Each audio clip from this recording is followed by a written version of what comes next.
6:30 news on Q2, Montana's news leader. Good evening and thanks for joining us. I'm Russ Riesinger. And I'm Jeanelle Slade. A warning tonight for drivers ahead of New Year's Eve. New report shows Montana and Wyoming lead the nation as the most dangerous states for drunk driving deaths. Even before we head into tonight's festivities and celebrations, Montana roadways claimed another life just west of Billings today. Authorities are investigating a one-vehicle crash on Mold Road after a GMC Yukon struck a power pole about 4 miles west of the Ironwood subdivision. Emergency crews responded around 1 o'clock to find a female passenger dead and the male driver injured. Montana Highway Patrol Trooper Eric Gardner tells Q2 the driver who survived was wearing a seatbelt and the passenger who died was not. So far, no word on why the vehicle left the roadway. Well, before drivers head out tonight to take in New Year's celebrations, Chief Forecaster Bob McGuire is here with an update and a warning. When that clock strikes midnight tonight, things could get a little icy. Yeah, because at that time, that's when we see the temperature just start to get down below where it starts to change from rain to snow, and that's always slick at that time. Let me show you what's going to happen. Here we go. You see the system starting to move in from the west. Here's where we are about 6:30 tonight, and then by midnight or so, man, look at that. The snow and the rain start moving into our region, and we're just going to get really hit with a mess of it. It's not going to be really heavy, but it is going to be pretty icy across the region. And then later on in the morning, we're looking at generally dry skies until later on that afternoon and evening with some more rain and snow start moving in. So here's the way things are going to shake up on your New Year's Eve forecast. It looks like it's going to be 31 degrees about midnight and maybe snow moving into the region. Then on New Year's Day, look for rain mixing with snow and about 47 degrees as we start off your Happy New Year of 2020. Back to you guys. All right. Thank you, Bob. Well, so far this year, at least 184 people have died on Montana roadways. That report showing Montana and Wyoming lead the nation for drunk driving deaths. And it also reveals more than 40% of Americans drink too much on New Year's Eve. Law enforcement say always have a designated driver or simply call a taxi or car service so you make it home safe. It's the culture that we have in Montana, a drinking culture. Go to Cat Grizz. What do you see at Cat Grizz? Drinking culture. I'm not a prohibitionist. I'm not saying let's quit drinking. Just your decision-making abilities get impaired when you drink, and people drive. They still do. They think they're fine. Now, Sergeant Lester says call family or friends to get a safe ride, or he says even go the old-fashioned heel-to-toe expressway and walk yourself home. Well, one local bar in Billings is giving out discounted Uber rides tonight in an effort to make sure that all its patrons get home safely. The High Horse Saloon's owner scoured the internet in search of coupon codes for the ride-sharing service. Plans to give the codes out to anyone who asks tonight so they can save a few bucks on their ride home. And if you plan to ring in the new decade with some drinks tonight, please do so responsibly and find a sober ride home. You are in need of a ride home, and by all means, grab me tonight and we'll make sure you get one. It's just there's a lot of people out tonight, and drinking tends to come with it sometimes. We just want everybody to be safe and enjoy your holidays, the last kind of hoorah here, and get 2020 started off on the right foot and have fun and be safe. Regardless of where you plan to celebrate tonight, please make sure you get home safe. Well, a bit of a New Year's gift to local travelers as two major airlines announce more flights in and out of Billings. American Airlines announced today, beginning April 7th, 2020, it will bring a second flight from Dallas to Billings. Now, that flight will arrive at 8:41 p.m. and depart at 6:30 a.m. the following morning. The current midday flight will remain the same. Airport Director Kevin Plone says it will help with business trips and allow better connections out of Dallas. And Alaska Airlines will add seats for the upcoming summer travel season. This includes a second direct flight to Portland from Billings beginning in April. And the airline will also upgrade the afternoon Seattle flight to an Airbus, adding 43 seats per day during the summer. Well, a new year means some new scams. Well, today, Montana Attorney General Tim Fox warns that call centers are now posing as local tow truck companies. Billings and Missoula have already seen that suspected activity.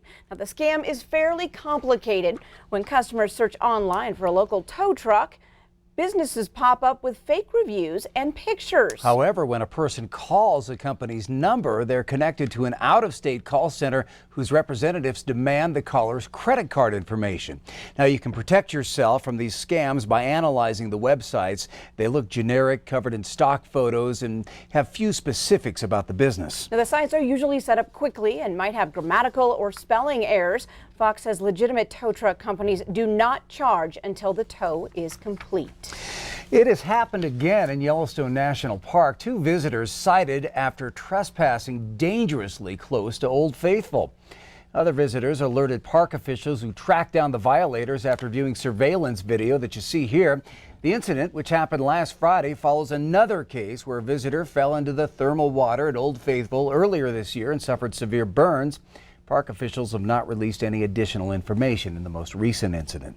Well, more than 30 people are out of a job tonight at a different kind of mine in Butte. Officials with a Bitcoin digital mining business filed a lawsuit earlier this month against a major investor who they claim owes the Butte company millions of dollars. MTN's John Amy reports. Members of a Butte Bitcoin mining operation have sued one of their major investors, Matthew Brent Getch, claiming his alleged fraudulent business practices have harmed the Butte company. Montana Tech professor Pat Monday and cryptocurrency expert said Getch's recent federal indictment made the Butte company go idle. It effectively shuts down the operation through no fault of Tabish or any of the local operators. Rick Tabish and Kevin Washington filed suits claiming Getch cost FX Solutions, which started CryptoWatt in Butte in 2018, millions due to his alleged malfeasance. That essentially, freezes the payroll, the ability of CryptoWatt to pay Northwest Energy power bills. The suit claims more than 30 employees with the Butte Bitcoin company had to be laid off. It's the employees that had been, promised jobs here in Butte, some sense of economic security. They're the real losers. And as long as the CryptoWatt Corporation here in Butte remains shut down, they can't generate any more Bitcoin. So the big question is, how soon can they get back into operation? Well, that will be answered here in the court. And as we know in America, the wheels of justice turn exceedingly slow and they grind exceedingly fine. In Butte, John Amy, MTN News. And John says no court date has yet been set in Butte. Getch of Lafayette, Colorado remains jailed on a federal charge of conspiracy to offer and sell unregistered securities. Montana's Outdoor Legacy Foundation is currently raising funds to remodel and expand the Wildlife Rehabilitation Center at Montana Wild.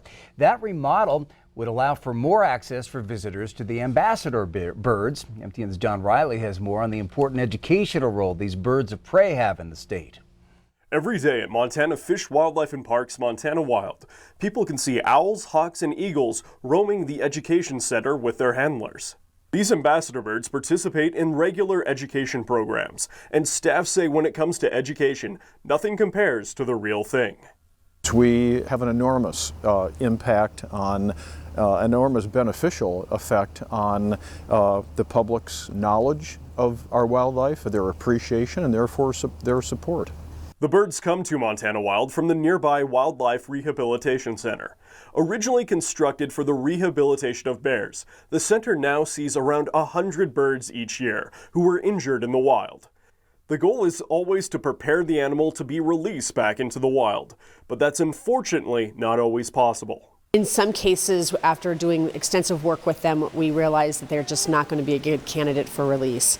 And in those cases, we will look at their disposition, their personality, and see if they would be a potential either ambassador bird for us here at Montana Wild or for another facility. The center works on a very tight budget and depends on the more than 40 volunteers that care for the birds of prey, including feeding and cleaning cages. Those ambassador birds and their handlers end up meeting with thousands of children each year. Although the birds will never return to the wild, staff say these animals will have a much greater impact on the species as a whole by helping educate the next generation on how to be good stewards and what makes Montana's outdoors so great. You know, here at Fish, Wildlife and Parks, we're pretty fortunate. Many of us get outdoors, we recreate, but in some instances, especially with a lot of our youth, they're not getting that opportunity, and this gives them a chance to experience that animal and hopefully get excited about that species and conserving that species. Reporting in Helena, John Riley, MTN News. Thanks, John. Now there's more news from across our state tonight. New Year's celebrations from east to west include live music to a science center celebrating every hour. We'll span Montana to ring in 2020. Join Russ for that and much more on the MTN statewide news at 9 on the CW. But first, still to come on tonight's 5:30 news, after a woman died from carbon monoxide poisoning in Bozeman, it has others concerned about their risks. Plus, later in sports, meet our final athlete of the week of the decade, someone who's been here maybe more than anyone else the last decade. You're watching MTN News with Jeanelle Slade and Russ Riesinger. Storm Tracker weather with Bob McGuire. And sports with Scott Green. This is the 5:30 news on Q2, Montana's news leader.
Powered by the Montana Television Network. The 5:30 news continues on Q2, Montana's news leader. The Bozeman Fire Department has been getting a lot of calls this week about the dangers of carbon monoxide. This after a Bozeman woman died and another was hospitalized over the weekend. MTN's Cody Boyer has the latest. Carbon monoxide alarms are one of the most important things you can have in your house. It's an alarm that no one wants to hear, yet it's the watchdog for an invisible threat.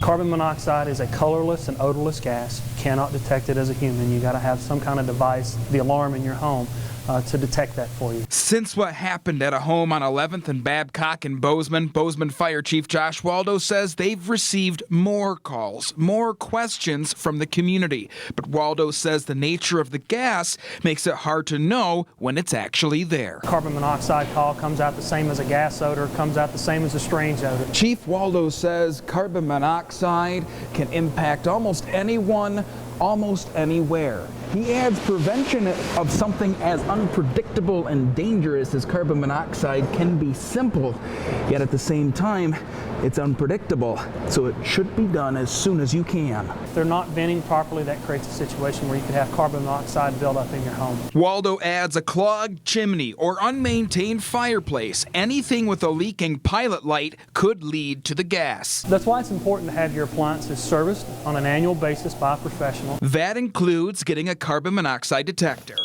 a warning that could save your life. It depends on the person. There's a lot of variable factors in there that are going to make each situation a little different. In Bozeman, Cody Boyer, MTN News.